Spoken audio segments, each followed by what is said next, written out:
Bueno, mucho gusto. Somos estudiantes de la Universidad de Cuenca, de la Facultad de Psicología.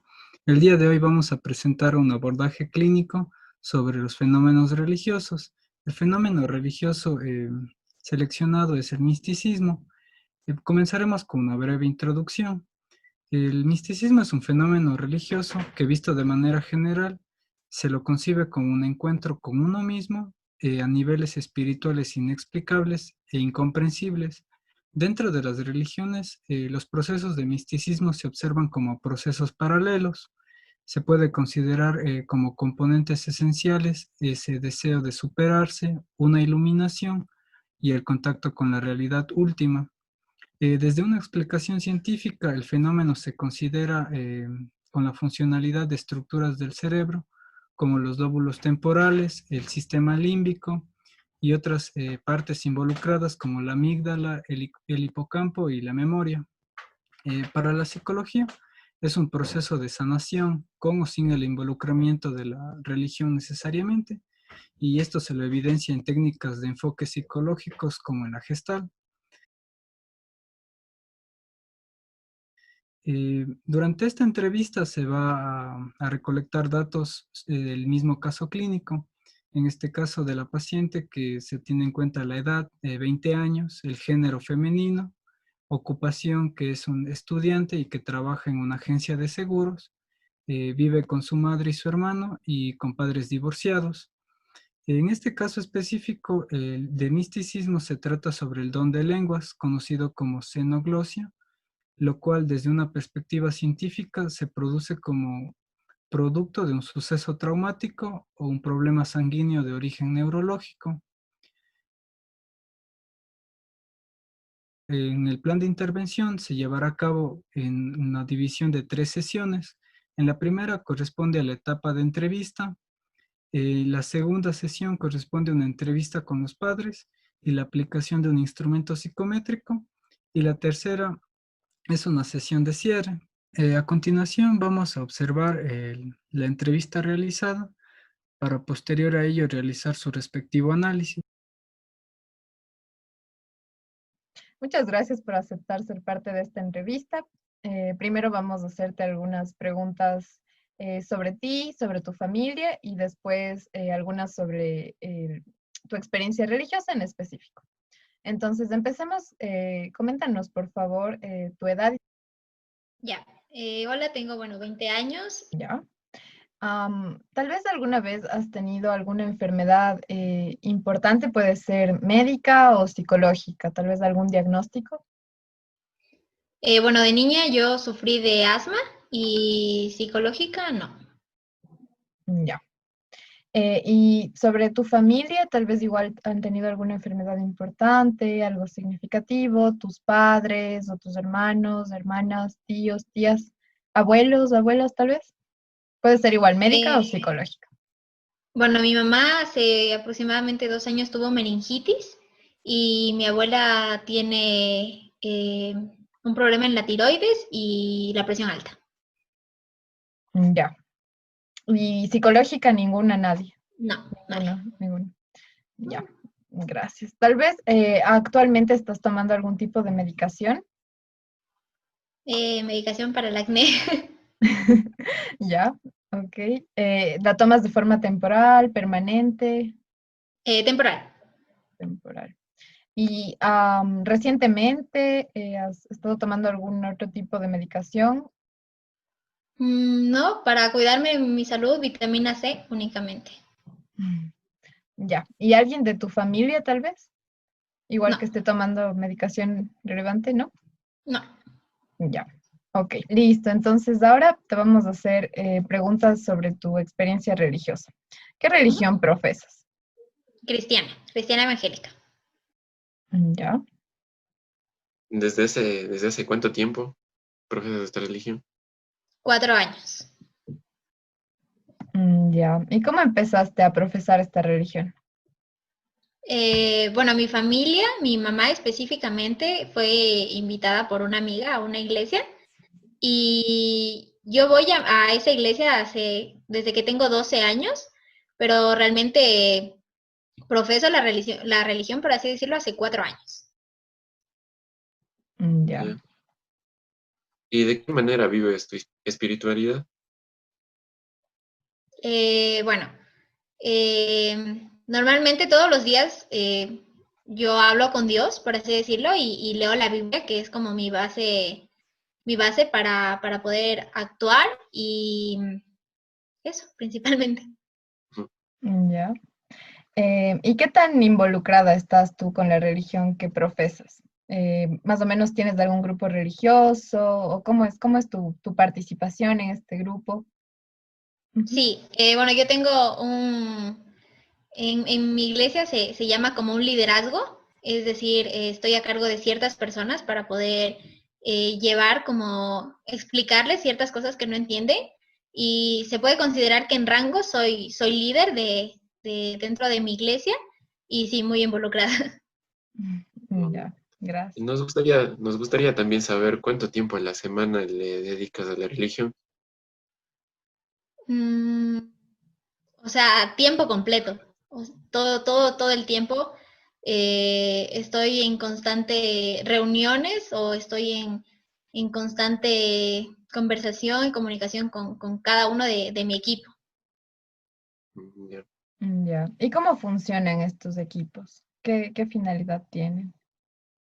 Más que nada, enseñar, por así decirlo, o explicar algo que, por ejemplo, están leyendo la Biblia, están leyendo algún libro de la Biblia, explicar qué es, qué significa tales cosas que normalmente tienen dudas.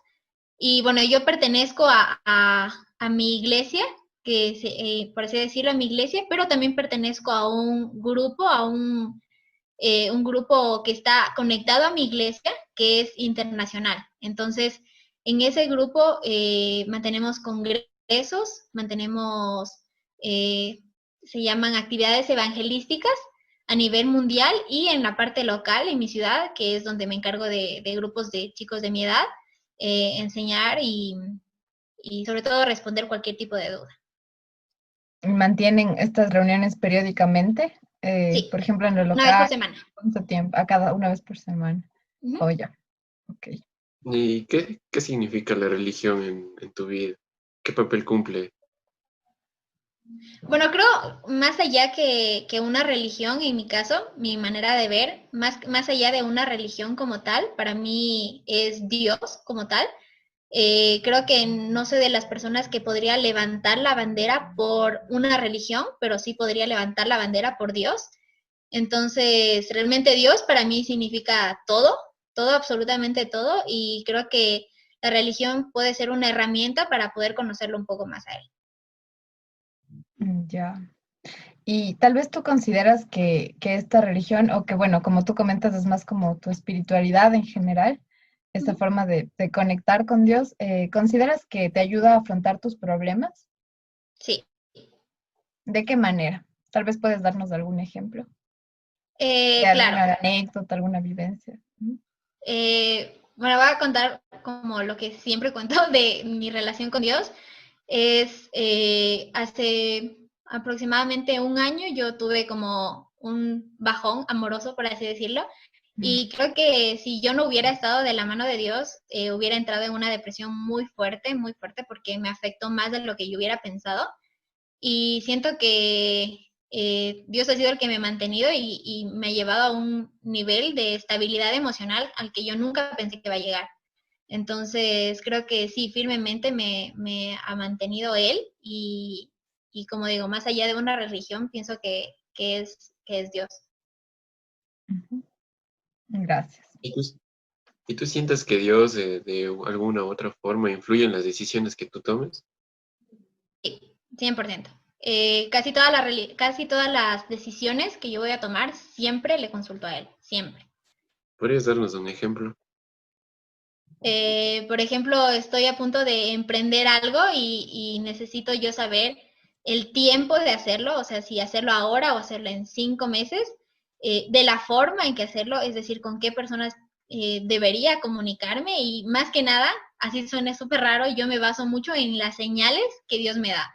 Por ejemplo, le pregunto, no sé, necesito que alguien me ayude a hacer una funda de, no sé, una funda para empacar y me sale justo en Instagram, o alguien se contacta conmigo de que si tal vez necesito tal cosa. Entonces, casi realmente todas mis decisiones son basadas en preguntarle a él. Ya. ¿Y cómo es? Tal vez podrías comentarnos un poco más sobre esta comunicación que tienes tú, digamos, con Dios a través de estas señales o el orar, o de qué otra forma tú le encuentras o te comunicas con él. Ujú. Yo realmente soy muy real cuando hablo con Dios. Creo que sin filtros y mostrarle tal y como soy, tal y como me siento. Creo que más allá de un protocolo de estructuras, siento que es una relación con Él, una relación genuina y real y muy cercana, donde le puedo contar cómo me siento y sé que está ahí escuchándome. Entonces, así como es tan real, creo que siempre le muestro mi corazón y le digo como, no sé qué hacer, necesito que tú me guíes en tal cosa y que me des una señal y yo pueda ver física y yo pueda entender que tú estás a cargo de esto. Entonces, creo que es simplemente una conversación normal. ¿Y siempre has tenido este tipo de relación con Dios? ¿O tal vez hubo algún momento en tu vida en el que esto aumentó? Quizá un momento en el que no era tan constante. ¿Cómo ha sido para ti eso? Sí, bueno, yo llevo en el cristianismo, por así decirlo, 4 años, pero hace un año fue cuando realmente toda mi vida cambió porque entendí, por así decirlo, la cercanía que yo tenía con Dios, que probablemente antes había ignorado o había estado haciendo lo que normalmente te enseñan, que la religión es un conjunto de tengo que hacer y de leyes que debo hacer, pero creo que entendí el principio del amor de Dios, entonces eso fue lo que a mí realmente cambió mi vida y no se convirtió en un tengo que hacer, sino en un quiero corresponder a tu amor y quiero hacerlo por amor. ¿Y Ya. cómo fue que te diste cuenta de esto? Tal vez pasó algo significativo en tu vida a raíz de este problema que nos cuentas amoroso. Sí, Ujú. bueno, A raíz de viajé, eso. Oh, ya. tuve un viaje, me fui a Brasil y estuve 12 años, 12 años, 12 días en un entrenamiento misionero que se llama y, y 12 días en donde pude compartir con mucha gente que estaba sintiendo probablemente lo mismo que yo estaba sintiendo y que no entendía muchísimas cosas y estar buscando de Dios constantemente cuando a través de eso, a través de experiencias, fuimos a una aldea y conocí un poco más del amor de Dios y varias cosas que pasaron en ese entrenamiento misionero que me hicieron a mí realmente entender para qué estaba viva acá. ¿Y cuál es tu visión a futuro en base a la religión que profesas, que nos contaste? En caso de que llegues a tener hijos, no sé, tal vez se lo enseñarías, inculcarías. Sí, bueno, yo creo que más allá que un obligar, algo que yo he aprendido y es de que en mi caso nunca fue algo obligado, fue algo que yo decidí y pienso que a mis hijos les enseñaría principios, pero nunca les obligaría. Creo que tú no puedes amar a alguien cuando es obligado. Entonces pienso que les enseñaría los principios o más allá les daría a conocer mi amor por Dios y que en el futuro ellos puedan escoger. ¿Y tú cómo te ves a futuro en relación con tu espiritualidad o incluso con tu vinculación directamente en lo religioso, en estos grupos que mantienes ahora? Tal vez te ves igual más o menos en general, ¿cómo te ves a futuro en relación con tu Sí, religión o tu bueno, espiritualidad? me veo en realidad viajando en diferentes lugares y hablando del amor de Dios. Entonces, sí, en unos, por ejemplo, 10 años, acabando la universidad, que me faltan 2 años, planeo asistir a un instituto bíblico en donde puedo aprender un poco más de la Biblia como tal y otros tipos de cursos y más que nada, sí, practicando creo que casi que a tiempo completo esto. Nos gustaría también poder hablar un poco sobre el contexto social y cultural. Entonces, nos gustaría saber un poco si es que tu familia también profesa la misma religión. Bueno, mi mamá es cristiana igual que yo, pero mi papá no es cristiano y él antes era testigo de Jehová. Entonces, por ahí han habido como varios roces en lo que cada uno cree, pero creo que lo importante es llegar a un consenso, yo creo, y eso, la verdad que sí ha sido un poco difícil al inicio, pero creo que con amor todo está bien. ¿Actualmente ya han podido, digamos, sobrellevar la relación o todavía tienen como ciertos conflictos o diferencias Sí, en general? realmente llevamos bien la relación, la fiesta en paz, y sobre todo mi papá creo que respeta mucho lo que yo creo y me apoya mucho también. Ya. ¿Cómo percibes que es vista tu religión en la sociedad? Creo que cualquier religión, en el contexto en el que estamos, sobre todo la religión católica, es la más común, pero no la mejor vista, creo yo. Y al ver ese tipo al ver cómo es vista la religión católica, ningún tipo de religión es bienvenida, por así decirlo. Y creo que es un poco cerrado en algún punto o tipos de conceptos de religiones mal puestos quieren definir lo que tú estás haciendo. Y sí, creo que es un poco cerrado, pero creo que al explicar qué es lo que tú estás haciendo y por qué lo estás haciendo, hay muchísima más entrada. ¿O has llegado a considerar que el lugar en el que tú naciste influyó para que tú profeses la religión? Sí, creo que, bueno, por así decirlo, por el lugar en el que yo estoy, debería ser católica.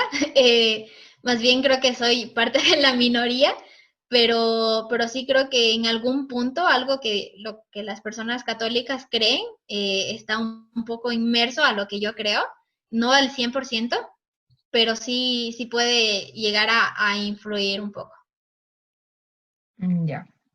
Ahora, respecto a tu círculo social, nos comentabas que mantienes este contacto con las personas con las que estuviste en Brasil o con los grupos en los que estás ahora. ¿Cómo crees que influye la religión que profesas en tu círculo social?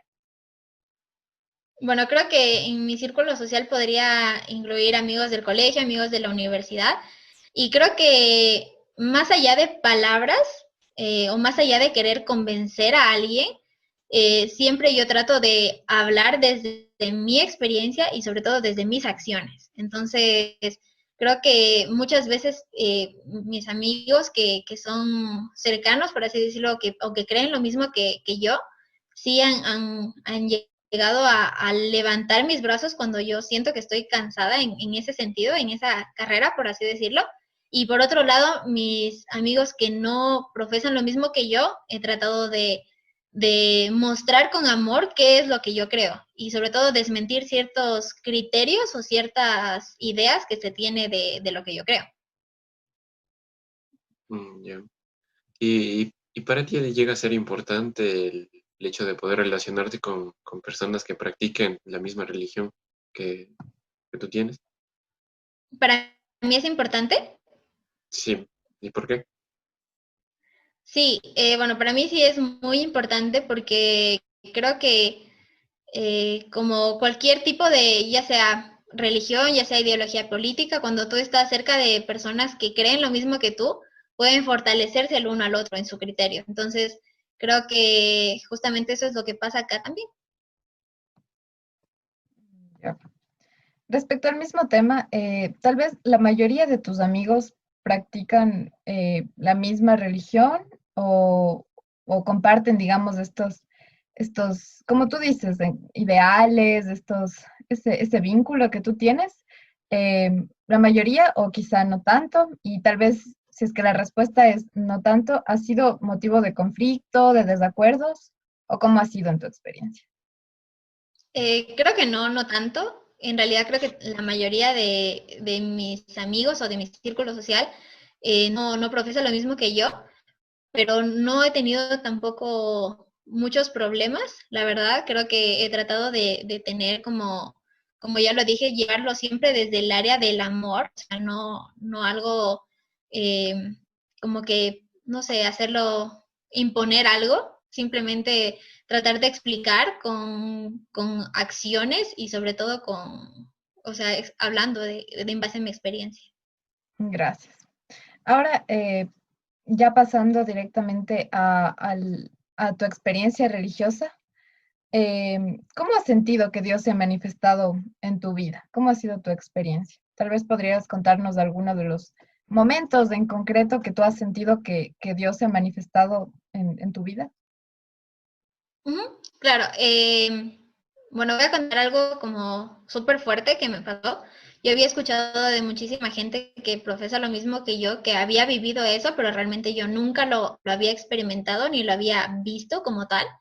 Pero bueno, ahora en marzo estuve en un congreso en la ciudad de Daule y estábamos todos orando y bueno, cantando y demás.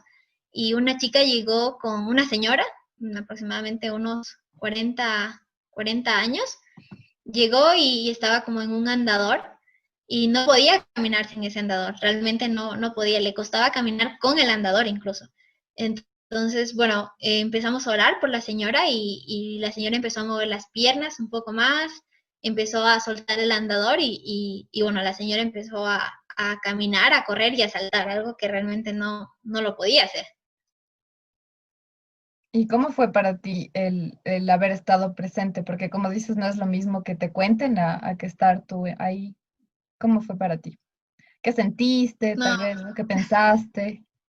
Ujú. o sea, casi me muero porque realmente nunca había visto eso y fue como, primero fue un privilegio ver ese tipo de cosas, fue realmente muy loco y creo que fue un reafirmar mi fe de realmente lo que estoy creyendo es para mí lo correcto. Entonces creo que fue como o sea, de verdad esto es lo que yo quiero hacer toda mi vida y nada, me puse a llorar y fue muy loco, fue muy lindo.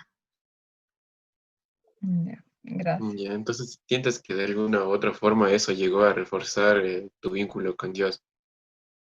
Sí, sí. Creo que todas las manifestaciones de Dios llegan a muchas veces a reforzar mi fe. ¿Qué otra manifestación de Dios has podido tú experimentar?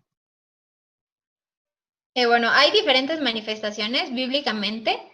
Entre esas está que puedes sentir tu como calor en tu cuerpo, o sea, físicamente calor, o puedes hablar lo que se conoce como lenguas espirituales, que es una manifestación del Espíritu Santo también. Entonces, entre esas, bueno, esas las he sentido. ¿Y cómo fue para ti esto de la manifestación de lenguas?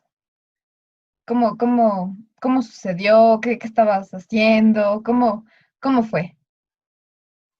Bueno, estaba en ese viaje de Brasil que les comentaba, estábamos subiendo una montaña en la noche, como a las 11 de la noche, y bueno, íbamos orando de camino, y realmente es un don que dentro de la iglesia es muy anhelado, por así decirlo. Entonces, bueno, yo oraba por eso y le decía, porque es una manifestación física de la presencia de Dios. Entonces, yo oraba mucho y nada, se te empieza a trabar la lengua y empiezas a hablar algo que no entiendes. Tú estabas con más personas, nos comentas, ¿verdad? Ujú. ¿Y Sí. ellos cómo reaccionaron? ¿Ellos también sabían de ese don? ¿Cómo Ujú. fue su reacción? ¿O qué dijeron? ¿Qué Bueno, hicieron?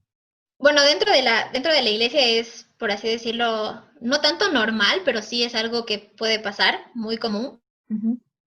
Entonces, la mayoría de las personas que estaban ahí ya habían recibido don de lenguas, entonces simplemente se alegraron por mí.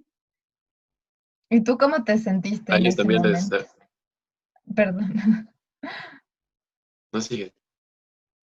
Solo preguntaba, ¿cómo te sentiste o qué fue lo que sentiste en ese momento? No, fue muy lindo porque es una manifestación de que el Espíritu Santo vive en ti, entonces es una manifestación del Espíritu Santo. Entonces, el saber eso físicamente, no solo creerlo, sino verlo físicamente o escucharlo en este caso, fue como muy loco y sobre todo, igual como había dicho, reafirmó muchísimo mi fe. ¿Y te ha vuelto a pasar quizá? ¿O solamente fue en aquel viaje a Brasil? Sí, me ha vuelto a pasar. ¿Cuántas veces te ha pasado? Me pasa muy seguido, en realidad. Normalmente cuando oro, hablo en lenguas. ¿Y cómo es hablar en lenguas? ¿Es algún otro idioma? ¿Es algo que alguien entiende o solo tú sabes que estás pasando eso? ¿O tal vez alguien entiende? Por ejemplo, como tus amigos con los que estabas, ellos también ya habían tenido esta experiencia, ellos entendían lo que decías, o es algo como muy personal que solo tú entiendes. ¿Cómo es eso? Bueno, bueno, la Biblia normalmente dice que los dones son para edificar la iglesia y las lenguas es uno de los dones, pero también existe el don de interpretación de lenguas. Entonces, realmente no conozco a nadie que tenga ese don, pero sé que existe eso. Y normalmente las lenguas son otros idiomas. O sea, puede ser, Mm. por ejemplo, conozco a alguien que habla en francés cuando está orando, o alguien que habla en hindi cuando está orando. Mm. Entonces, son lenguas de diferentes lugares, pero que tú no las sabes. Y en tu caso, ¿cómo fue? ¿En tu caso qué idioma era? ¿O no lo reconociste? Creo, creo, según he escuchado por ahí, es hindi, pero no es completamente hindi. O sea, puede ser hindi, puede ser algo de portugués, puede ser algo de francés. No es como que tú lo dices como solo hablo en hindi. Ah, puede ser varios Ujú. idiomas mezclados. Oh. ¿Y cuánto suele durar más o menos cuando te sucede esto? Mm, hasta normalmente hay personas que no pueden parar de hablar. Mm. Pueden parar, pueden hablar un día entero, pero hay veces que, digamos, dejas de orar y dejas de hablar. Y en tu caso, ¿cuál ha sido tal vez el más prolongado y también el más corto? Mm, no lo sé, unos 15 minutos, tal vez lo más largo y lo más corto, un minuto. Y tal vez alguna vez te ha pasado con alguien que no entienda o que no sepa qué está pasando y ha sido una situación extraña o siempre te ha pasado. ¿Cómo ha sido el contexto en el que te ha pasado? Mejor dicho. Bueno, la verdad que no, sé que hay casos de que sí les ha pasado que pueden hablar en lenguas con alguien que no conoce, pero en mi caso siempre me ha pasado en un contexto religioso, por así decirlo, y entonces realmente se entiende siempre. Nos pudiste comentar que esto ocurrió mientras estuviste de viaje en Brasil, ¿verdad? Ujú. ¿Podrías contarnos quizá cómo fueron los momentos previos a tener esta experiencia? ¿Qué estuvo pasando en tu vida? ¿Cómo te sentías? Bueno, yo fui muy mal emocionalmente. Ahí les comento que yo había estado en una ruptura amorosa, pero aparte de eso yo había tenido un montón de problemas familiares. Entonces yo a ese entrenamiento ministerial llegué muy mal, muy mal.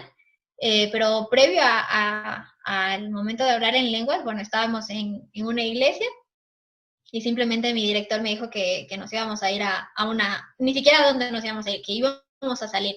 Y eran como las 10 de la noche, 11 de la noche.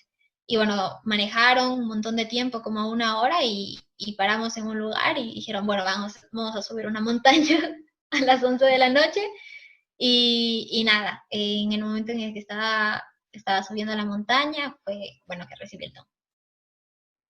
Y Y quizá llegas a sentir algo de alguna manera antes de que te venga este don de lenguas, tú quizás sientas corporalmente algo. No, porque es simplemente hablarlo. Y en los otros momentos en los que también has recibido este don de lenguas, tal vez también ha sido momentos en los que estaba pasando algo en tu vida, quizá alguna dificultad, algún conflicto como la primera vez, o no, o ya los No, siguientes solo fueron como en otros momentos. no, solo es en otros momentos, simplemente fue en ese momento, pero creo que más allá que emocionalmente no influyó, pero digamos que puede ser en cualquier contexto. Ya, no han tenido nada en común, digamos, estos momentos, por ejemplo, no sé, el haber estado, bueno, dices que te ha pasado siempre en el contexto religioso, tal vez el sentirte muy a gusto, muy conectada, no influye para que, o sea, se haya presentado en esos momentos o ha sido como en cualquier contexto.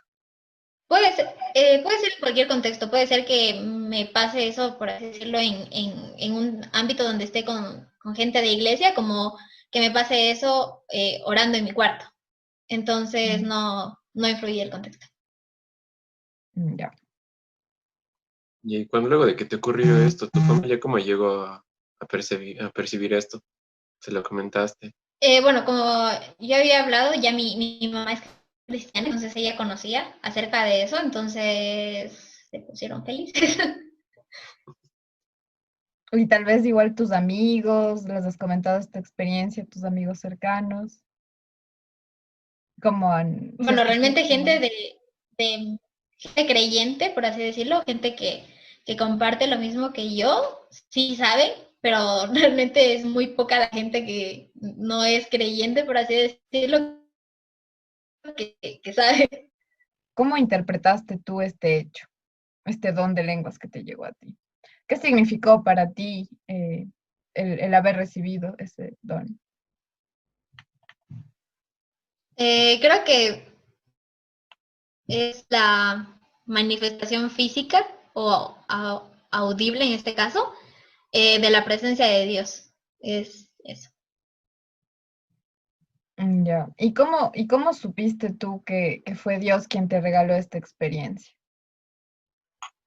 Bueno, porque la Biblia dice que el Espíritu Santo es quien da dones y entre esos está el don de lenguas. Entonces, realmente es algo, por así decirlo, sobrenatural que no podría venir de mí en este caso.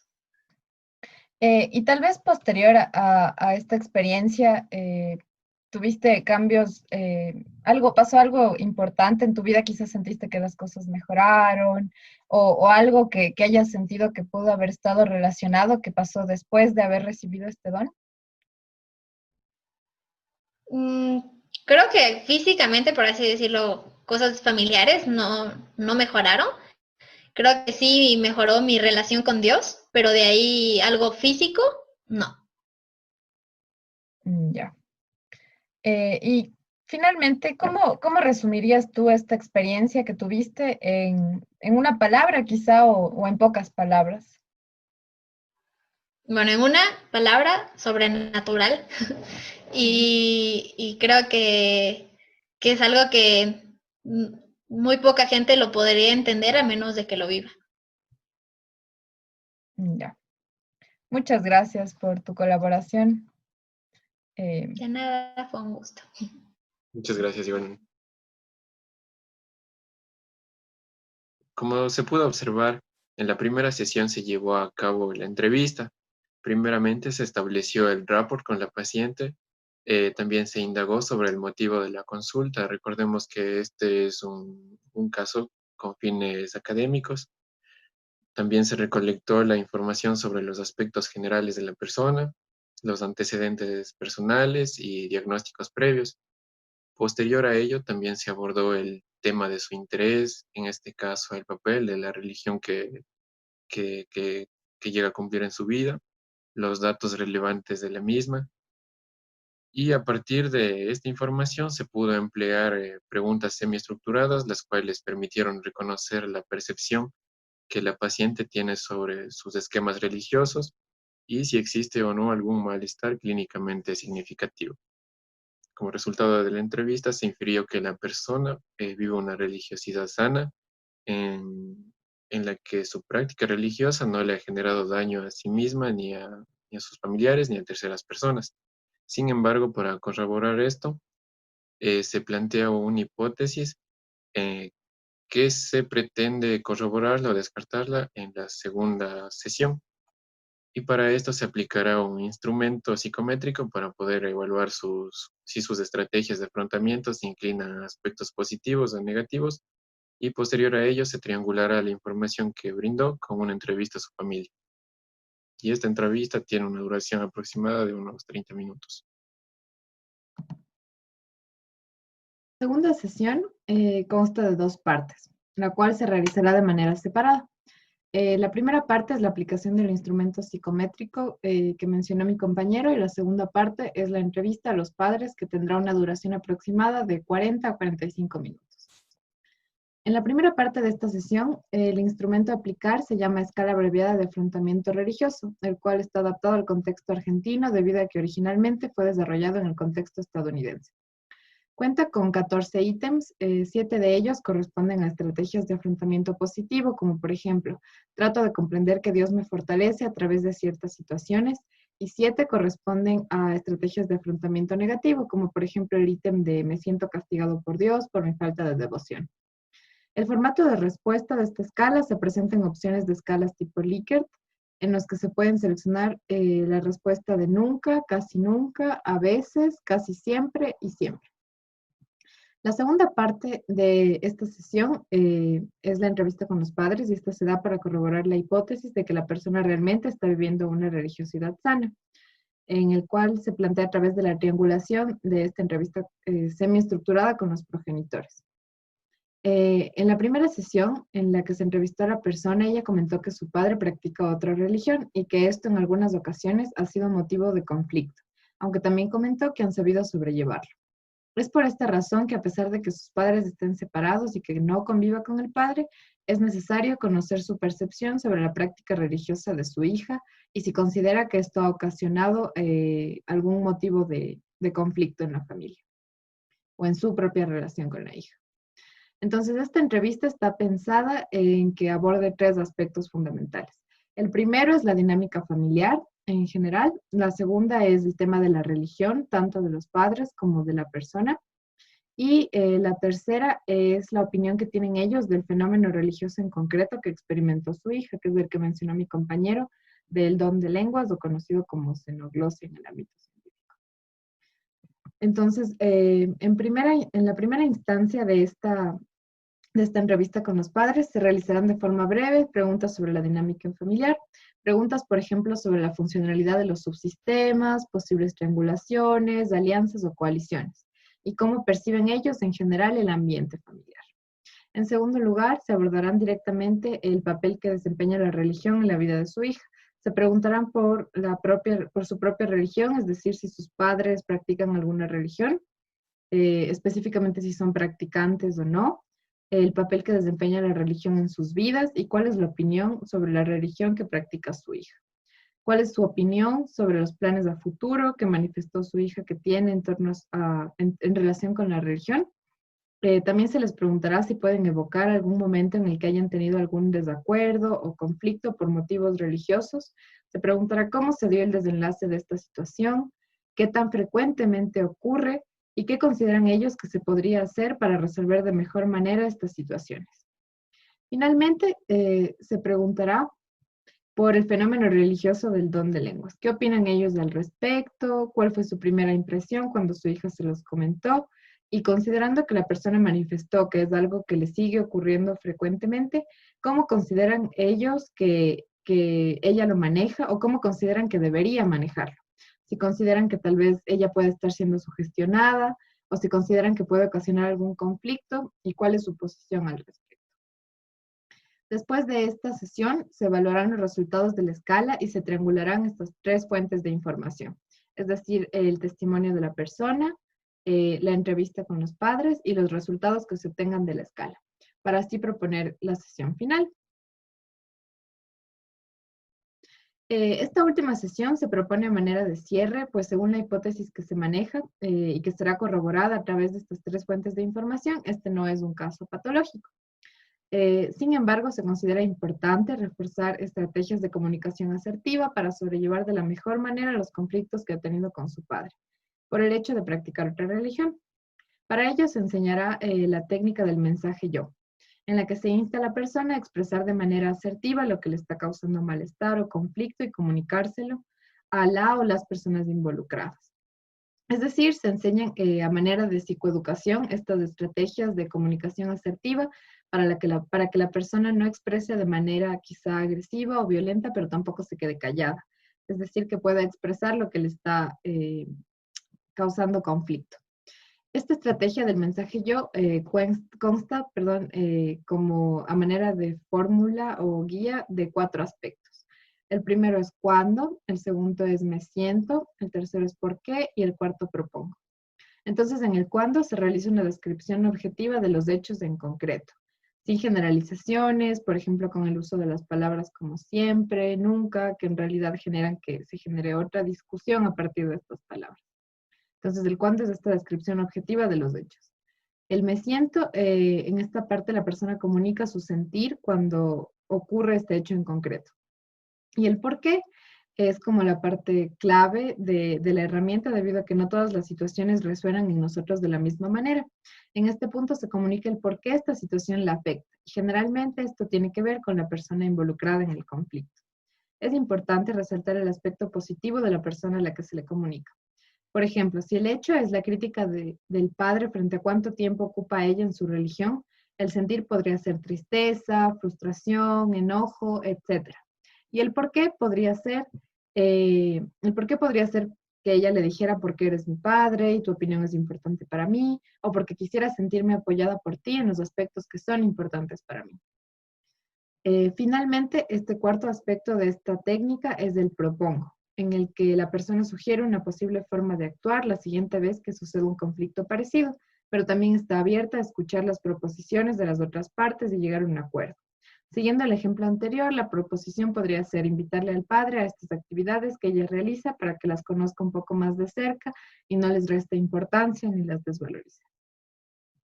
Entonces, en primera instancia, en esta sesión, se le explica sobre la técnica y luego se le pide a la persona que piense en un conflicto que está teniendo actualmente en su vida y que involucre la comunicación con otras personas. Este conflicto puede ser tanto un conflicto familiar, como el que se dio en el ejemplo, o un conflicto en otras áreas de su vida, por ejemplo, en el ámbito social, con sus amigos, o en sus mismos grupos religiosos. Si es que existe algo con lo que ella no está de acuerdo, se le instará a comunicarlo, pero de manera asertiva. Entonces se le pide que practique resolver este conflicto utilizando el mensaje yo. En la parte final de esta sesión se realizará una actividad para potencializar las fortalezas de la persona, la cual consiste en focalizar la atención sobre los puntos fuertes de la misma en distintas áreas. Se le pedirá que identifique aquellos aspectos de sí misma que le resulten positivos, y ya sea este de su aspecto físico, de la forma de relacionarse con los demás, de su personalidad, de su rendimiento académico, etc. Como resultado de esta actividad, al final se elaborará una lista de consulta con los puntos fuertes de la paciente. Y bueno, en los últimos 15 minutos de esta sesión también se practicará un ejercicio llamado Savoring con la paciente, el cual le ayudará a enfocar su atención en aspectos positivos de su día a día, lo cual incluye aumentar el disfrute de las experiencias positivas presentes.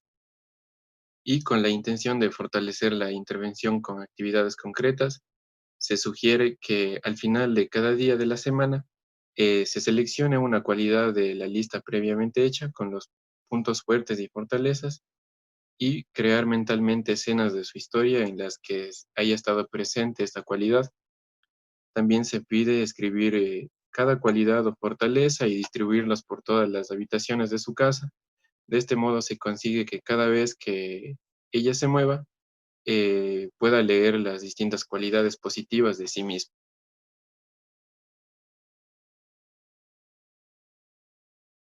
Tenemos principalmente como fortalezas que, bueno, durante la entrevista hubo colaboración y actitud de la persona participante, como se evidencia al momento que nos comparte abiertamente sus datos y experiencias tanto personales como religiosas. Otro punto a favor es que se pudo llevar a cabo una entrevista semiestructurada en la cual prevaleció la fluidez y flexibilidad. También se debe resaltar la aplicación de las tecnologías. En este caso nos permitió optimizar lo que es este tiempo disponible por parte de la persona y el mismo espacio físico en donde se realizó. También se resalta la evitación del uso excesivo de tecnicismos por parte de los entrevistadores, y que la recolección de información hubo una recolección de información necesaria para continuar con las sesiones. Durante la segunda sesión se resalta que se pudo triangular la información obtenida a través de una entrevista tanto a la persona y al mismo tiempo la utilización de una escala psicométrica y validada, y al mismo tiempo la entrevista hacia los padres. Y también se resalta que hubo un uso integrativo de enfoques psicológicos, en este caso el sistémico, en donde se evidencia una entrevista a la familia, alianzas, coaliciones y la dinámica familiar, y también la psicología positiva, en donde hay pues estas técnicas para fortalecer aspectos positivos de la persona. Y bueno, en este caso también se da el uso del manejo de preguntas estructuradas, donde PAME ya plantea qué preguntas podrían sugerirse en la aplicación de la entrevista. Y en la tercera sesión se considera la psicoeducación sobre la comunicación asertiva para que sea aplicada de manera integrativa a diversos aspectos de la vida familiar e incluso en las relaciones sociales por parte de la participante. Y también este aporte que es la sugerencia de tareas o actividades a realizar. Estas permiten continuar y reforzar la intervención con actividades concretas de poco tiempo. Dentro de las debilidades, durante la entrevista se rescata, así como mencionaba Fabricio, que la virtualidad puede presentar ciertas fortalezas, también puede presentar ciertas debilidades. De entre ellas rescatamos la limitación de un contacto más cercano, más empático con la persona, como si se podría realizar de manera física, y también la limitación de poder observar el lenguaje no verbal de la persona. Es decir, a pesar de que se realizó a manera de videoconferencia, en donde sí se pudieron observar ciertas expresiones de la persona. No se puede observar la totalidad de su postura corporal, por ejemplo, de la posición de sus piernas, si las cruza, sus manos, ciertas cuestiones que son importantes en la observación dentro de una entrevista. Entonces eso se rescata como debilidad. Otra debilidad son algunos errores frecuentes que cometen los entrevistados cuando no han tenido mucha experiencia realizando entrevistas clínicas. En este caso, por ejemplo, se rescata cierto nerviosismo de nuestra parte que se pudo manifestar a través del contacto visual o el lenguaje no verbal. Otra de las debilidades durante la entrevista es que los entrevistadores no llevaron a cabo la formulación de las preguntas por temáticas, sino que se fueron alternando las preguntas. Uno decía una, otro decía otra, y esto generó cierta confusión que se pudo ver evidenciado en la entrevista. Por su parte, en la segunda sesión se hallaron debilidades al momento de acceder y manipular los instrumentos que estén validados que se utilicen dentro de lo que es la psicología de la religión. También se encontraron limitaciones al momento de no poseer una formación académica en cuanto a la aplicación e interpretación de los instrumentos psicométricos utilizados en la psicología de la religión. También al momento de manejar el tiempo en las sesiones, al tener que llevar al cabo dos actividades, eh, como es el caso de la segunda sesión, aplicar la escala y la entrevista a los padres. Por su parte, en la tercera sesión, el hecho de elaborar el plan de intervención en base a hipótesis fundamentados en supuestos que se plantean corroborar en la sesión 2, es decir, los resultados podrían variar en la sesión 2 y por ende la sesión 3 debería abordarse de otra manera. También, por la misma razón, también se desconoce el interés de la participante en continuar con la intervención. Finalmente, en cuanto a observaciones del caso, se puede concluir que el presente caso clínico no es un caso patológico y se llegó a esta conclusión a través de la entrevista con la persona, los resultados de la escala de afrontamiento religioso y la entrevista a sus padres. Se concluye que la persona presenta un tipo de religiosidad sana en la que no afecta a otros ni a ella misma, ya que presenta una adaptación social adecuada, su espiritualidad le ha proporcionado seguridad, por ejemplo, en situaciones de afrontamiento, que nos comentaba que le ha servido para afrontar situaciones difíciles en su vida, para afrontar cierto malestar o estrés.